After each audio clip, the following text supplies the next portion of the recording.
Bonjour à toutes et à tous. Je suis Michael Quinn, directeur de la conduite professionnelle. C'est avec plaisir que je vous souhaite la bienvenue à cette importante vidéo instructive. Je souhaite aussi une bienvenue toute particulière à nos nouveaux membres. À titre de consultant, vous faites partie d'une profession en croissance et qui joue un rôle important puisqu'elle aide les gens de tout horizon à prendre des décisions majeures en vue d'immigrer dans notre beau pays. Aujourd'hui, je souhaite vous informer d'un événement important dans l'évolution de votre profession. Un vote qui aura lieu le 19 septembre 2019. Je souhaite vous expliquer ce que cet événement signifie pour vous et l'avenir des consultants en immigration et en citoyenneté. Depuis sa création, le Conseil n'a pas pu effectuer son travail correctement, car on ne lui a pas donné des pouvoirs légaux pour régir ses membres, ni les pouvoirs de poursuivre les praticiens non autorisés. Le 21 juin, une nouvelle loi, la loi sur le collège, a reçu la sanction royale. Cette nouvelle loi crée le Collège des consultants en immigration et citoyenneté, un nouvel organisme d'autoréglementation des CRIC et des CRI. Le collège aura tous les pouvoirs, le statut et les responsabilités d'un organisme canadien de réglementation de professionnels, tels que les barreaux et les ordres professionnels du domaine de la santé. Le collège placera les consultants sur le même pied d'égalité que ces autres professions plus reconnues. La loi donne au nouveau collège des outils juridiques supplémentaires pour régler le problème permanent des praticiens non autorisés, dont les actes frauduleux portent préjudice aux immigrants vulnérables et ternissent la réputation de tous les consultants réglementés. La loi sur le collège permet au Conseil de devenir le nouveau collège des consultants en immigration et citoyenneté si les membres l'approuvent par vote. Si les membres n'approuvent pas de devenir le collège, le gouvernement créera alors le nouveau collège à partir de zéro et tous les CRI et les CRI devront y être admis pour pouvoir pratiquer et ce quel que soit les temps prescrits à ce moment-là. Pourquoi est-il donc si important que vous votiez le 19 septembre? Ce jour-là, on demandera au CRIC d'approuver la demande du CRCIC auprès du ministre pour faire la transition au nouveau collège, au moyen d'un vote à l'Assemblée générale extraordinaire des membres.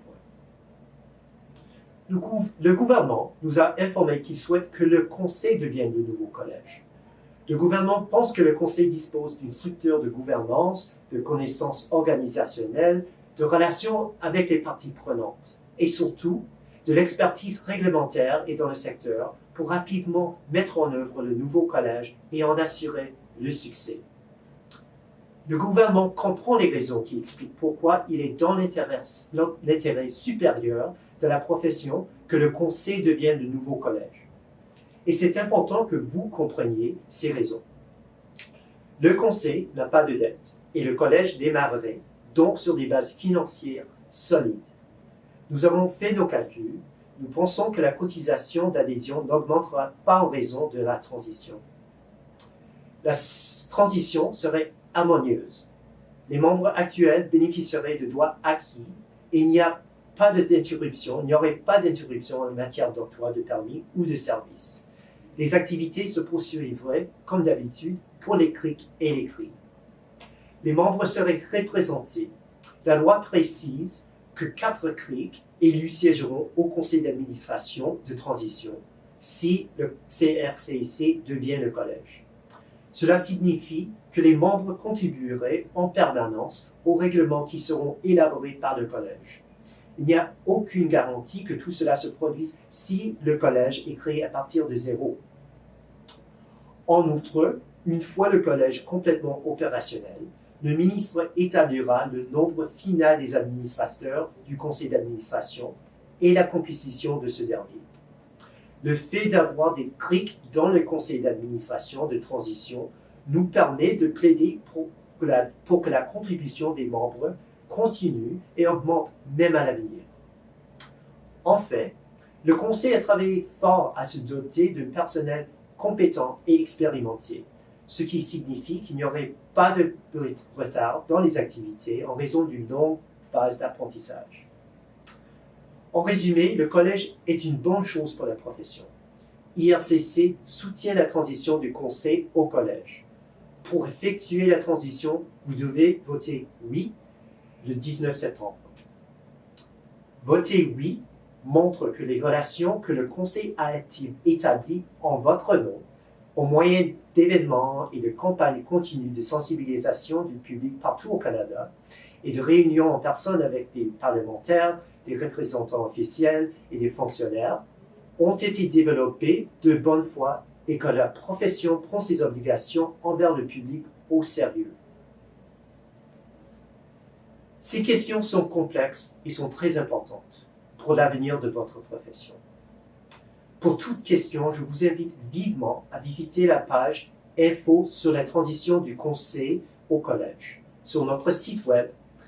Vous y trouverez des renseignements de soutien, une fois aux questions et des mises à jour fréquentes. Vous pouviez visionner nos webinaires précédents et nous envoyer aussi des questions particulières par courriel à communication@iccrc-crcic.ca.